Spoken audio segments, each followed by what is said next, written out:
Une femme absolument inspirante qui nous parle de l'amour inconditionnel envers soi, envers les autres, envers la vie, envers l'univers. J'ai aujourd'hui la chance immense de m'entretenir avec Martine Bastien. Bonjour Martine. Bonjour Pamela, quelle belle introduction, merci beaucoup. Écoute, ça y allait, ça y allait. On prend tout, merci beaucoup. Alors Comment? Martine, oui, ça Oui, va bien toi? oui, ça va bien, je te remercie. Martine qui a écrit avec Béliveau, éditeur, L'amour inconditionnel. On voit mal un peu le connecter avec le meilleur en soi. Et C'est sous ça. ton nom, il est marqué messagère de la lumière de vie. Oui. Est-ce que tu peux nous expliquer? Parce que là, messagère, est-ce que c'est parce que tu as des dons spirituels? J'appelle pas ça des dons parce qu'on les a tous. Tout le monde les a. Moi, je les ai juste développés. C'est juste ça. Ça, c'est comme apprendre la calligraphie. Quelqu'un qui veut vraiment perfectionner sa calligraphie va pratiquer. Mais tout le monde est capable de faire de la calligraphie. Des fois, on est moins joli que les autres, mais celui qui pratique ou celle qui pratique développe une aptitude. Donc, je dirais c'est plus une aptitude que j'ai développée. Puis, messagère de la lumière de vie, bien, ça veut dire que je me mets à ce qu'on appelle à l'attention. Je porte attention aux vibrations que je reçois de la vie, et puis on en reçoit tout le monde. Et en portant attention, qui nous amène à vivre dans pleine conscience, mais on découvre comment c'est vaste, les connaissances entre les objets. Tu sais, souvent on dit le silence se trouve entre les mots. Dans la musique, les silences se trouvent entre les notes, et c'est ce qui fait la mélodie. Mais dans la vie, la lumière se trouve entre les objets, elle se trouve aussi dans les objets, et c'est ça l'amour inconditionnel de soi et celle pour les autres, mais tout est vibratoire. Fait que moi, depuis que je suis toute petite, que je porte attention aux vibrations. Petite, je voyais que je ressentais que je recevais des vibrations. Je regardais d'où ça arrivait et je regardais mes réactions. Après ça, mais je savais que je sentais que moi, j'émettais des vibrations, puis je regardais ce qui se passait. Fait que là, on rentre dans la loi de la cause à effet. OK? Donc, j'ai 63 ans et depuis que je suis consciente, que je suis consciente, que je porte attention, mais j'étais très, très, très petite. Et une messagère de la lumière, c'est quelqu'un qui aide les autres à porter attention au message que la vie leur envoie, si ce n'est que de dire, mais pourquoi quand je marche, il y a une plume d'oiseau qui est devant moi? Aussi simple que de dire, ben, il me semble que j'ai une intuition, est-ce bonne, est pas bonne, pourquoi je devrais l'écouter? Ben, le travail que moi j'ai fait, c'est que je me mets à l'écoute. C'est une vibration, une intuition, donc je me mets à l'écoute. Et là, je passe le message que la personne n'est peut-être pas capable de capter. Donc, une messagère, ça a deux rôles, celle de passer les messages, mais surtout d'enseigner aux gens comment capter eux-mêmes les messages. OK? Donc, une messagère, ça reçoit aussi des dictées parce que je fais de l'écriture automatique, l'écriture inspirée.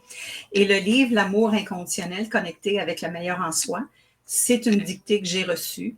C'est des enseignements de l'univers, de la vie. Appelez ça comme vous voulez. Moi, j'appelle ça la lumière universelle, la lumière de vie. Ces enseignements-là nous aident à comprendre tout ce qui se passe émotivement à l'intérieur de nous. Pourquoi j'ai des réactions, pourquoi, puis qui ne sont pas toujours dans la joie. Donc, le livre a été des enseignements pour moi de toute ma vie, mais en 2012, j'ai commencé à recevoir par écrit les connaissances. Et pour pouvoir recevoir la dictée dans un trait, puis un trait pour moi, c'est du 1er janvier au 1er juillet 2017 que j'ai reçu dans un trait la dictée du livre, ben, il fallait que mes bottines suivent mes babines. C'est-à-dire que ce que j'étais pour écrire, je le pratiquais dans ma vie et je l'ai mis à l'épreuve et je le vis. Pour me rendre compte, quand j'ai rencontré Béliveau Éditeur, lorsque j'ai déposé mon manuscrit officiellement au Salon du Livre de 2017, je l'avais envoyé, mais je me suis déplacée pour leur donner en main propre. On me demandait si tout ce qui était dans ce livre-là, je le faisais. Puis il a fallu que j'arrête, je réfléchisse, puis je dis, ben oui, regarde, à 20 ans, je faisais ça. Quand j'étais toute petite, à 7 ans, je faisais ça. Donc, j'ai capté ces enseignements-là toute ma vie. Et en 2017, mais je les ai déposés d'une façon formelle. C'est quoi recevoir des messages? Je vous ai parlé de musique tantôt. Le plus bel exemple que je peux vous donner, puis je ne considère pas que j'accote la personne que je vais citer, mais c'est le meilleur ressenti, la meilleure image que je peux offrir. Beethoven, quand il était sourd, a écrit ses plus belles symphonies. Et Beethoven disait, je les entends dans ma tête. Ben, moi, j'ai reçu une dictée et je l'ai écrite. Je l'entendais et je l'écris. Donc, quand on porte attention, il y a un langage que j'appelle le langage de la lumière. C'est vibratoire. Il y a des règles, pareilles comme le français, l'allemand, toutes les langues qu'on connaît. La musique, elle a ses règles. Donc, le langage parlé avec l'océan de la lumière, je considère moi, Martine Bastien, je considère que je vis dans un océan de lumière et qu'on est tous des gouttes de lumière dans cet océan-là. Et on communique entre nous, puis on peut aller communiquer avec toutes les autres gouttes qui forment l'océan de la lumière. Fait que ce livre-là nous explique ce que moi me fait du sens dans ma vie. Et ce qui me fait du sens dans ma vie, ben, c'est que je me suis incarnée sur cette planète pour vivre une expérience qui s'appelle l'amour inconditionnel. Et là, on est tous dans le processus d'apprendre, mais c'est quoi ça pour moi? Parce que la société nous a vraiment bien montré comment aimer inconditionnellement l'autre. Ça ne veut pas dire qu'on choisit de le faire, mais la société nous l'a montré.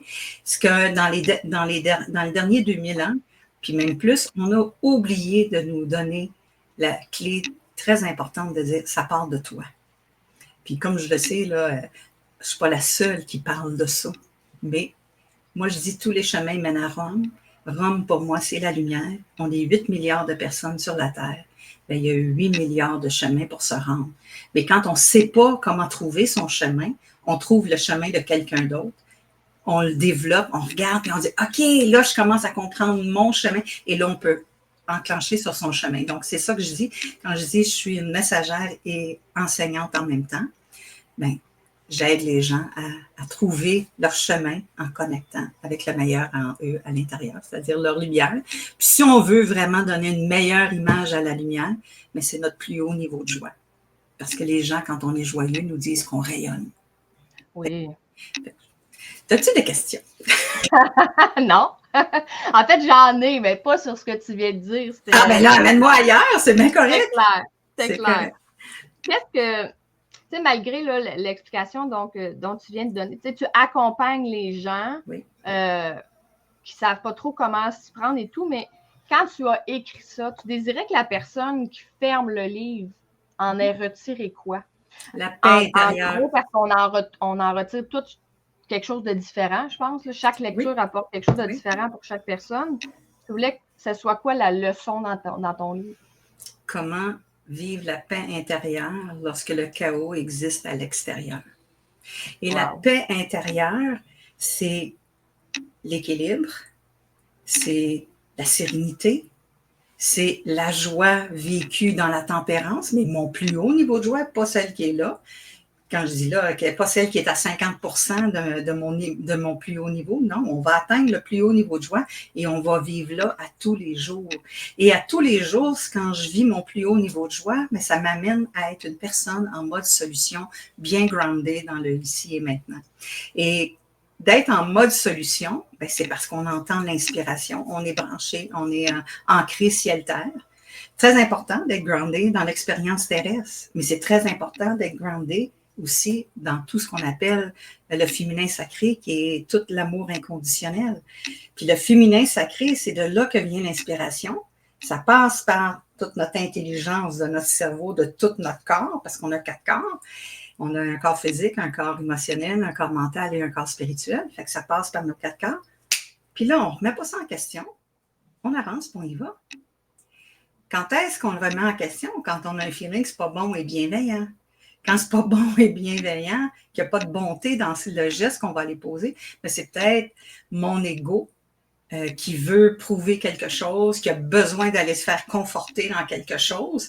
Puis il dit, ben là, j'ai un chemin pour y aller, pour recevoir tout ce que j'ai de besoin. Et là, ben on n'est plus branché ciel-terre. On est juste dans moi, dans mon petit moi. Je ne suis même plus groundée. Je suis groundée de nulle part. Puis dans le livre, il y a 3 mots qui reviennent en constance, puis ils ont été mis en lettres majuscules tout le long du livre. Puis d'après moi, là, ils sont là, les 3 mots, à peu près à chaque page. Et ça dit « tout est lié ». On est tous liés vibratoirement avec tous les êtres de la Terre, incluant la Terre-Mère, Gaïa. Donc, c'est d'apprendre à vivre en pleine conscience que moi, Martine Bastien, les vibrations que je dégage, c'est quoi que je dégage? C'est de la bonté, de la bienveillance, c'est de l'amour inconditionnel. En passant, l'amour inconditionnel ne nous demande pas de rester dans une relation d'abus, ne nous demande pas de se faire violenter, pas du tout. L'amour inconditionnel dit « Hey, aime-toi toi-même ».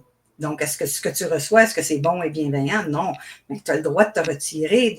Mais quand c'est une normalité non violente, je vais mettre ça comme ça, autour de toi, là, dans ton chez-toi immédiat, bien, qu'est-ce que je dégage vibratoirement? Et si j'apprends les notions de qu'est-ce que ça veut dire, s'aimer inconditionnellement en pleine conscience, je peux comprendre que la vibration que je rayonne ou que je résonne, qui va sortir de moi, c'est de l'amour inconditionnel. Donc, instantanément, j'aime tout le monde inconditionnellement, même quand ça ne fait pas leur affaire. Okay? Puis, je vais te donner un exemple. OK? D'avoir choisi de recevoir ce livre-là et de l'écrire. Je l'ai refusé pendant 1 an et demi de temps parce que c'était pour faire basculer ma vie, c'était pour changer ma vie. Moi, j'étais une gestionnaire, j'ai travaillé avec les gestionnaires toute ma vie. J'ai étudié en gestion d'entreprise et j'ai fait 30 ans de carrière dans ça. Donc, j'étais avec des gens, ce que moi, je vais appeler des intellectuels, des rationnels, des cartésiens. Et là, je m'en allais, je basculais dans un autre univers qui était dans le ressenti, l'intuition, l'inspiration, les tripes, là, le cerveau du ressenti, mais je gardais toujours mon cartésien. Mais au lieu de travailler en apparence avec 80-100% de mon cerveau cartésien, j'en travaille avec 1/3. J'ai 1/3 de mon cerveau cartésien, 1/3 de mon cerveau intuitif qui, lui, fait le... Voyons, j'ai perdu mes mots. Il conteste le statu quo, le cerveau droit. C'est ça, sa job du cerveau droit. Il te fait faire toute la visualisation de tous les changements possibles. Mais à la base, qu'est-ce qu'il fait? Il conteste le statu quo. Est-ce qu'on le fait? On ne le fait pas. Si on le fait, là, il faut s'en aller dans le plexus solaire, dans les tripes du Québec, que moi j'appelle quand on dit « je l'ai senti dans mes tripes ».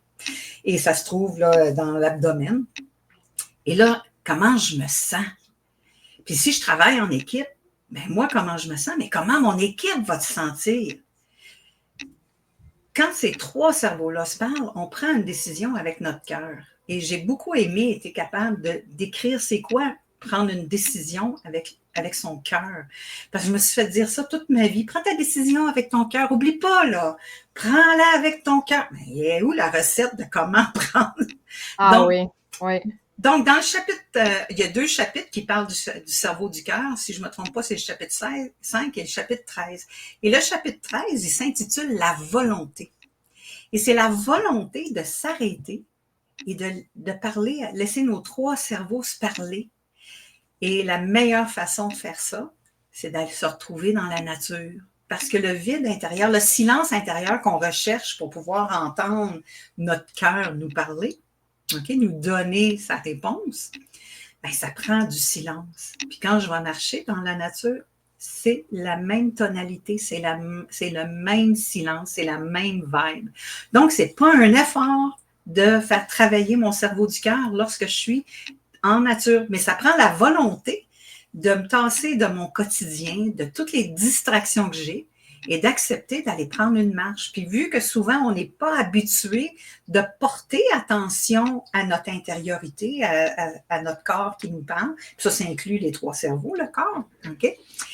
Ben, des fois, ça peut prendre 4 à 5 heures les premières fois avant que j'entende avec clarté la réponse. Parce que quand je marche dans la nature, vous allez porter attention, puis vous devez être seul, vous ne répondez pas à votre cellulaire, vous vous imprégnez de la nature et vous êtes dans l'émerveillement de ce qui se passe alentour de vous. Pendant ce temps-là, vous allez vous entendre passer à travers tout votre rationnel, votre analyse de la situation. Vous allez tout passer à travers. Une fois que ça c'est fait, vous allez vous rendre compte que vous êtes rendu dans « je conteste le statu quo ». On reste-tu comme on était ou on prend le virage? Si on prend le virage, on s'en va où?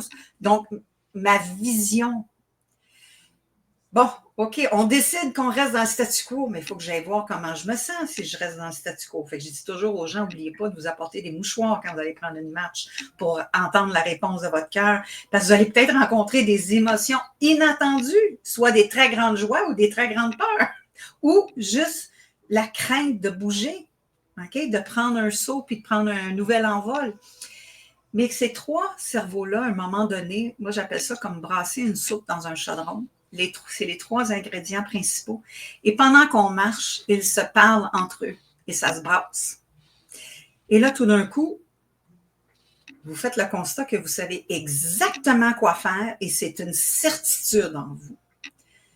Mais c'est comme ça que j'ai élevé mes enfants et c'est comme ça que j'explique à mes clients, parle-en pas à personne, lève-toi puis va le faire. Puis les enfants, quand ils étaient jeunes, mais surtout mon fils, il me demandait « Pourquoi j'ai pas le droit de te dire c'est quoi la réponse? » Ben, j'ai dit, c'est peut-être pas ça que moi je ferais. J'ai dit, c'est peut-être pas ça que moi je ferais. Et toi, il faut que tu ailles vérifier si c'est vrai que c'est bon et bienveillant pour toi. Je serai là pour t'attraper si c'est pas bon et bienveillant. Mais tu dois toi-même aller valider si c'était bon et bienveillant, ce qui a levé en toi. Pour que tu apprennes à différencier quand c'est quoi mon ego qui me parle et c'est quoi l'inspiration de mon cœur qui me parle. Et aujourd'hui, il a 30 ans, puis il prend encore ses décisions comme ça, mais là, c'est rapide. Il est habitué d'aller en dedans, puis de faire cette démarche-là. Puis c'est un enfant qui adore la nature. Tous nos enfants adorent la nature, même les petits-enfants. Puis je pense que c'est rare que les gens n'aiment pas la nature. Fait que, oui, vas-y. Ça m'amène à penser à quel point, quand on n'a pas cette capacité-là, attends, on l'a toute. Quand on ne l'a pas développé, c'est ça, on l'a pas pratiqué. On ne la ressent pas rapidement. Oui. C'est quand même assez impressionnant comment on peut se fier sur l'opinion du monde, sur qu'est-ce qu'eux feraient. C'est drôle parce que ce que tu viens de dire quand ton gars te disait « Pourquoi je ne peux pas te le dire? » Moi, ça m'a déboussolée parce que je demandais toujours à mon père « Qu'est-ce que tu ferais? Qu'est-ce que tu ferais? » Puis la journée où il m'a dit « Toi, qu'est-ce que tu as envie de faire? » J'étais perdue. J'étais complètement perdue. Et là, ça venait de déboussoler comme toute ma décision, toute la... Puis ça, je pense que c'est important de l'apprendre aux gens, justement, parce que, comme tu disais en début d'entrevue, quand on dit, si on est pris en deux décisions, on dit, qu'est-ce que ton cœur te dit? OK, mais je suis censée ressentir quoi? C'est quoi? Exactement. Je comprends pas, puis là, parce que là, les peurs sont là. OK, mais si tu enlèves les peurs, OK, je fais ça comment, enlever les peurs? Et c'est ça le travail d'une messagère, puis c'est le travail aussi des coachs, parce que par le fait même, je deviens un coach, OK? Mais une messagère, son travail, c'est de rendre l'intangible tangible. On n'ira pas dans les mémoires aujourd'hui, mais les mémoires, c'est des émotions. Puis si je vais avec des coachs en PNL, ils parlent de programmation neurolinguistique imprimée dans nos cellules. Donc, des habitudes de vie, des réactions que notre corps a normalement face à telle situation.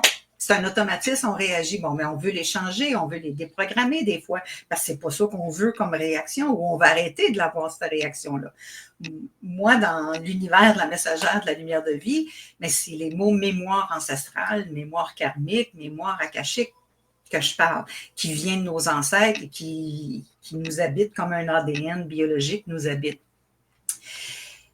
Les mémoires ou de rendre ça tangible, c'est très, très, très important. Ben, quand tu vas dans la nature, on veut savoir c'est quoi le silence intérieur. Ben, va dans la nature, là, puis parle pas. Tu vas l'entendre, ton silence intérieur. Ça a la même tonalité que la nature. J'ai eu des gens qui me disent, oui, mais Martine, la nature, c'est pas silencieux. On entend les oiseaux, on entend les feuilles tomber, on entend le vent, on entend mes pas, si c'est l'automne, sur les feuilles mortes. Mais oui, mais c'est ça la vibe qu'on recherche. OK? Et la preuve, on va faire une randonnée pédestre avec une gang d'amis, puis à un moment donné, il y a quelqu'un qui fait « Stop ». Puis ils disent « Écoutez ». Oh. Puis là, on regarde, on dit, on écoute quoi? Le silence. Puis pourtant, c'est pas silencieux. Mais la personne a dit, écoute, le silence. Le silence de la nature, c'est notre silence intérieur. Et on nous a pas entraînés à l'entendre. Non. OK? Non, ça, c'est vrai. Fait que c'est... La seule différence entre moi et quelqu'un d'autre qui n'a pas eu cet entraînement-là, c'est que moi, naturellement, par curiosité d'enfant, j'ai porté attention à ça parce qu'un jour, j'ai vu que ça se passait et là, ma curiosité s'est enflammée. Mais là, j'ai réalisé ça, j'avais 50 ans que j'avais eu cette curiosité-là en très bas âge. OK? Fait que pour moi, d'avoir été celle qui a reçu l'inspiration d'écrire le livre sur l'amour inconditionnel, c'est que pour moi, tu sais, je vais te raconter une histoire que j'ai vécue. À l'âge de 37 ans, j'arrivais à l'aube de mes 40 ans. Puis souvenez-vous, je vous ai dit que j'ai 63 aujourd'hui. Mais à mes 37 ans, plein de mes amis arrivaient à 40 ans, puis il y avait ce qu'on appelait la crise de la quarantaine identitaire. Puis là, je me disais, c'est pas vrai que je vais vivre ça. Fait que j'ai décidé de me prendre en main, puis j'étais pour faire ce qu'il fallait pour pas que j'aie de crise identitaire rendue à 40 ans.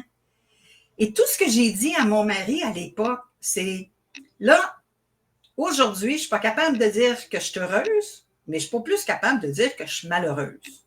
Moi, j'ai rendu à mes 40 ans, je veux être capable de dire je suis heureuse et je sais pourquoi. Okay? Puis j'avais rien pour être malheureuse. Comme je dis, je n'étais pas malheureuse, mais je n'étais pas capable de dire que j'étais heureuse. Et j'ai rajouté à mon mari, j'ai dit, et là, juste ce que je veux que tu comprennes, c'est que je vais peut-être prendre des chemins inattendus pour me rendre là. Même moi, je ne savais pas par où j'étais pour passer et j'ai juste suivi mon inspiration pour apprendre c'était quoi qui était ma crise identitaire, quelle était pour être. Puis là, je vais te faire rire, j'avais un to-do list là, que j'avais créé et dessus, j'avais à l'époque un petit peu dans mon point, fait que j'avais dit, rendu à 40 ans, ben je vais avoir le poids que je veux. Ben sur le to-do list, c'est la seule affaire que je n'ai pas atteint à ce moment-là. C'est la seule affaire. Ah ouais, hein? Parce que ça, ce que j'ai compris par après, c'est qu'à tous les jours, je suis capable de prendre le contrôle de ça et de changer. Mais le restant, c'était tout de l'apprentissage. J'apprenais. Nice. OK? Donc, je me suis concentrée sur les apprentissages. On devient des apprenants. Et c'est pour ça que je dis que je suis une enseignante. Moi, je n'ai pas des clients, j'ai des apprenants. On apprend. Puis, la beauté de surfer des vagues vibratoires, ben, c'est que on décide quand les expériences qu'on veut vivre, puis on ne les vit pas toutes seules. Fait qu'il faut que je choisisse avec qui je veux les vivre, comment je veux les vivre, pourquoi je veux les vivre. Il faut que je comprenne toutes ces choses-là. Mais une fois que j'ai vécu mes apprentissages, j'ai le droit de dire, OK, je débarque de la vague, puis je m'en vais en surfer une autre. C'est le même principe que le surf, c'est une vague de l'océan. À un moment donné, la vague a fini. C'est fini, l'apprentissage est fini. OK, bon, ben, je vais nager ou je vais aller me reposer si j'ai besoin de me reposer. Fait que je vais profiter des apprentissages que j'ai faits. Puis après ça, ben, je vais nager avec ma planche. Je vais aller me replacer dans l'océan. Puis je vais regarder les vagues, puis tout à coup, j'en vois une, puis je le sais d'instinct, c'est elle que je veux surfer. Et je vais remonter sur la vague et je vais la surfer. Puis des fois, ben, je vais peut-être j'ai des nouveaux apprentissages. Qu'est-ce qui arrive quand j'ai des nouveaux apprentissages? Je tombe de ma planche, puis je plante. C'est ça, être un apprenant. Mais je me relève. Fait que pour moi, l'image de surfer, ben, c'est apprendre les leçons que je veux apprendre dans la vie. Quand j'ai les leçons, là, c'est pas négatif, c'est les connaissances que je veux acquérir pour pouvoir mieux comprendre tout ce que veut dire le mot amour inconditionnel ou ce que moi je veux apprendre en tant que Pamela ou en tant qu'Arthur, ce que je veux apprendre. Mais en attendant de saisir comment, bien, on trouve des gens qui ont trouvé un chemin qui mène où on s'en va tous à la même place. OK? Oui. Mais on a on a l'unicité de qui on est tout en étant un. Tout est lié comme un fil, une toile d'araignée. OK? Ou un filet de pêche. Chaque jonction, c'est une personne ou c'est un être. Mais on est dans une grande toile. On est tous liés. Qu'est-ce qui nous lie? Les vibrations.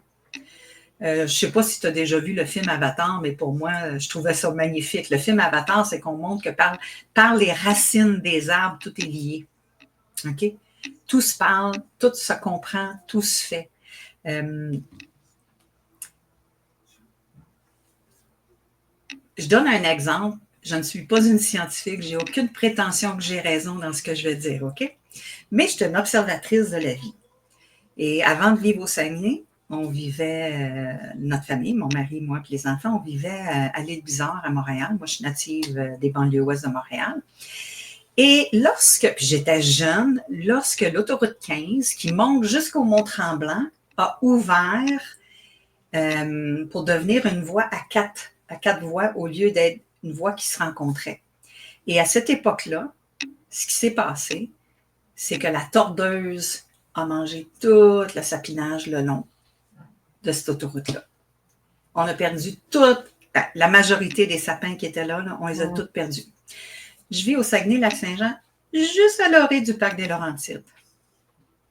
Il y a à peu près une quinzaine d'années, ils ont ouvert le parc des Laurentides pour en faire à 4 voies. Puis c'est brillant, là, parce que les accidents ont été réduits énormément. Fait que c'est une bonne affaire. Mais la tordeuse est rentrée au Saguenay, puis elle a tout abattu les arbres le long. Et un jour, j'ai dit à mon mari, puis il a tellement ri de moi, parce qu'il m'a dit, mais t'es qui, toi, pour dire ça? Okay? Et j'ai dit à mon mari, mon observation me dit que les arbres qui ont été abattus ont coupé les liens entre les autres arbres, et ça a affaibli les arbres, et c'est là que la tordeuse a pu rentrer, parce qu'ils étaient toutes seules. C'est comme si tous les liens s'étaient coupés. On est fort en communauté. Oui. OK? Quand on est toute seule, puis moi, quand je dis on est fort en gang, là, on est extraordinaire en gang. Quand on est tout seul, on est fort, mais on est ordinaire. On fait bien les choses. En gang, c'est extraordinaire ce qu'on peut réaliser. Mais c'est parce que si on est tout le monde sur la même vague vibratoire, c'est phénoménal. Puis le plus bel exemple, c'est un orchestre symphonique. OK? Le chef d'orchestre, il a la vision de ce qu'il veut faire vivre à tout le monde. Mais chacun doit être maître de son instrument. Chacun doit trouver comment s'harmoniser. Il y en a un qui joue un peu plus vite que les autres, non. Puis l'autre qui est un peu plus lent que les autres. Tout le monde doit trouver l'harmonie. Quand on est musicien, là, on a des cours qui s'appellent l'harmonie. Okay? Oui. Donc, la vie, ça devrait être harmonieux. Quand est-ce que ce n'est pas harmonieux? Quand on coupe les liens entre les êtres. OK? Puis l'amour inconditionnel, c'est les ramifications qui ramènent les liens entre tout le monde. Puis quand je dis on aime inconditionnellement les gens, même quand ça ne fait pas leur affaire, mon dernier travail dans l'univers corporatif avec les gestionnaires, j'étais directrice générale de la Fondation Esselin du Cégep de Jonquière. J'ai été là 8 ans. Mais pour ma famille, les enfants surtout, c'était facile quand ils étaient dans un 5-7 avec des amis ou en affaires, puis qu'on leur demandait, mais ton père, ta mère, qu'est-ce qu'ils font? Puis moi, ils disaient, ben, ma mère est directrice générale d'une fondation collégiale. Hey, ça passe bien, ça, dans un 5-7. En plus, ça a un salaire noble. Tu sais, si on fait toute l'addition. Et là, je partais de ça pour devenir messagère de la lumière de vie. Et la première chose que les enfants m'ont dit, incluant mon mari, c'est « Et ça mange quoi en hiver, ça? Ça fait quoi, ça? Maman, comment est-ce qu'on va expliquer ce que tu fais maintenant? » C'est vrai. Okay? Donc, c'était bon et bienveillant pour moi d'écrire ce livre-là. Pour moi, là, c'est la plus grande vibe de joie que j'ai surfé quand j'ai écrit ce livre-là. Et je la surfe encore régulièrement parce que je travaille encore avec. Mais ça leur a pris à peu près 2 ans, eux autres, pour se réconcilier à ma bonté et à ma bienveillance d'amour inconditionnel que j'envoyais à tout le monde. Ça ne faisait pas leur affaire. Et pourquoi ça ne faisait pas leur affaire? Je les sortais de leur zone de confort. Ouais. Fait que c'est pour ça, quand je dis je rayonne l'amour inconditionnel, la vibe, donc je les aime inconditionnellement, même si ça ne fait pas leur affaire. Tu sais, il y a des gens qui ont choisi de vivre dans la contrariété, de vivre dans ce que moi j'appelle dans la loi de la dualité. Mais tu as le beau, tu as le bien, tu as le mal, tu as en haut, tu as en bas, tu as la peur, tu as l'amour. Bien, il y en a qui choisissent de vivre dans la vibration qui est plus basse. Ils ont le droit. On a chacun des expériences de vie. On ne peut pas juger pourquoi quelqu'un est là. C'est son expérience de vie. J'ai le droit de dire, ça ne me tente pas de surfer cette vague-là. Ça, j'ai le droit. OK? Mais quand je les rencontre, ces gens-là, puis là, les autres, ils m'appellent la madame avec les lunettes roses, tu sais, c'est... Mais tu peux-tu arrêter de faire ce que tu fais, là? T'es vraiment gossante, madame. Mais ça ne leur tente pas de découvrir l'amour inconditionnel parce que ça va ouvrir leur cœur.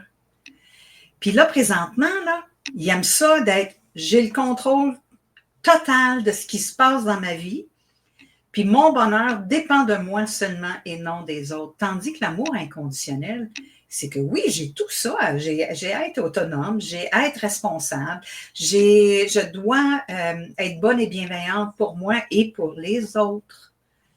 Quelqu'un qui vit dans la peur n'a même pas idée d'être bon et bienveillant pour le voisin. Il est en mode survie. Mais cette personne-là, quand je la croise, ça peut être agressant là, de me voir amour inconditionnel, puis c'est ça que j'y envoie comme vibe. C'est pour ça que je dis, on aime tout le monde inconditionnellement, mais ça se peut que des fois que ça ne fasse pas leur affaire. Ça ne fasse pas leur affaire.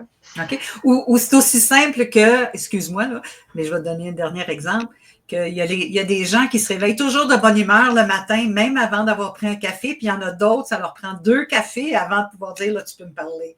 Mais c'est la même affaire. C'est arrête de me gosser. Ailleurs, là. OK? C'est tellement vrai. Et écoute, on a déjà passé à travers la demi-heure. Est-ce que tu as d'autres projets d'écriture en cours? Oui, j'en ai un. Je te fais une confidence, puis je l'avais faite à notre éditrice en chef, Annabelle.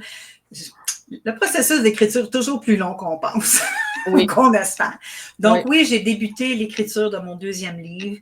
Le titre que je pressens qu'il va porter, c'est « Transcender la souffrance par l'amour inconditionnel ». Il y a une différence entre le mot « souffrance » et le mot « douleur ». La douleur, elle est physique, la souffrance, elle est émotive, mentale et spirituelle. Et lorsque les deux ont le même niveau, mettons 8 sur 10, OK?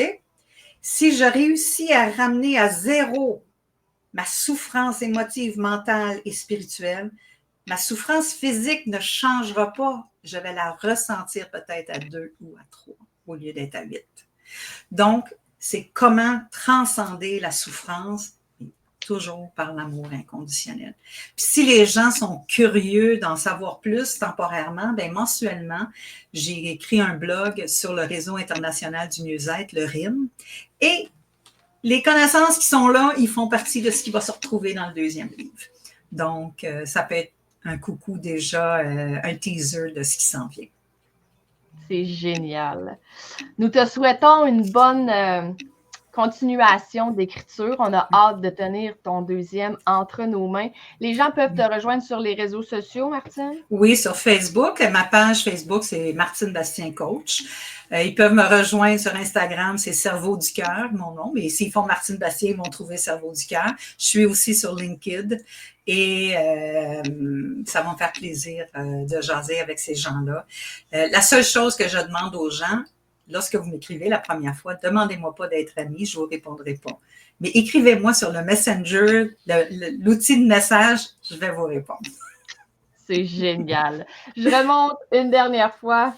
Donc, l'amour inconditionnel, oui. Connecté avec le meilleur en soi chez Béliveau Éditeur. Merci, Martine, d'avoir pris ce temps-là avec nous. Et assurément, on se fera une autre entrevue avec ton 2e roman. Merci, ça va me faire plaisir. Et merci du privilège d'avoir pu tellement plaisir. Parler d'une partie de ce livre-là avec toi ce matin. Ça a été vraiment agréable. Je vous souhaite une bonne lecture à tout le monde et on se revoit prochainement pour une autre entrevue. C'est beau. Merci, Pamela. Au revoir.